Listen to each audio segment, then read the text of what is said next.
नमस्कार, आप देख रहे हैं ब्रेकिंग बिहार। एक बार फिर से चिराग पासवान ने यह दिखाया है कि बिहारियों की उन्हें कितनी ज्यादा चिंता है। जी हां, आज लोकसभा में चिराग पासवान ने बिहार में घट रही आपराधिक घटनाओं पर आवाज उठाई है और उन्होंने मांग की है कि बिहार में जिस प्रकार से आपराधिक घटनाएं घट रही है वैसे में संसद चुप नहीं बैठ सकता है और संसद को स्वतः संज्ञान लेना चाहिए। खास करके अरवल और बेगूसराय में जो घटना घटी है और दलितों पर, खास करके जो पासवानों पर अत्याचार हुआ है, आपने देखा था कि अरवल में जिस प्रकार से चिराग पासवान की पद यात्रा हुई थी और उसमें हजारों की संख्या में जो लोग थे शामिल हुए थे, चिराग पासवान की लोकप्रियता को दर्शा रहे थे और जिस प्रकार से वहां पर मां और बेटी की जला करके जिस प्रकार से मार दिया गया, चिराग पासवान वहां पहुंचे थे। और बेगूसराय में जिस प्रकार से पासवान महिला की हत्या कर दी गई, इन मामलों पर चिराग पासवान ने मांग की है कि इसकी सीबीआई से जांच करानी चाहिए। आप सुनिए संसद में किस प्रकार से बिहार में बढ़ रही आपराधिक वारदातों को लेकर के चिराग पासवान ने अपनी बातें कही।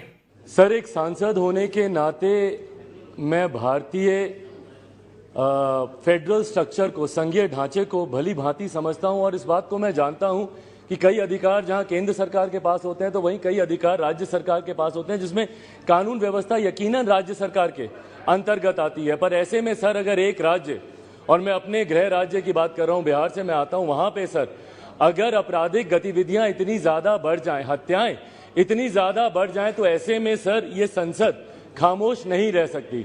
सर, मैं बिहार का जिक्र करना चाहता हूं जहां पे एक के बाद एक ऐसी हत्याओं का श्रृंखला वहां पे शुरू हुई है और जिसमें हर जाति, हर धर्म, हर मजहब के लोग उसमें अंकित हैं, भले वो व्यापारी वर्ग के लोग हों या गरीब पिछड़ा वर्ग से आने वाले लोगों पर। सर, खास तौर पर जिस तरीके से अनुसूचित जाति के लोगों को वहां पे टारगेट किया जा रहा है सर, और जघन्य अपराध हो रहे हैं सर।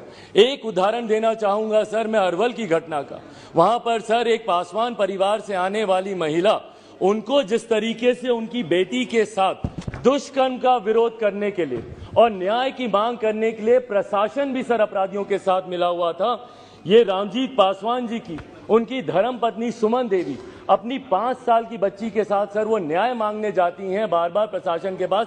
प्रशासन उनकी बात नहीं सुनता, परिणाम स्वरूप उनको जिंदा जला दिया जाता है। उनके घर में पेट्रोल छिड़क कर 5 साल की बच्ची को सर अपनी मां के साथ जिंदा जला दिया गया।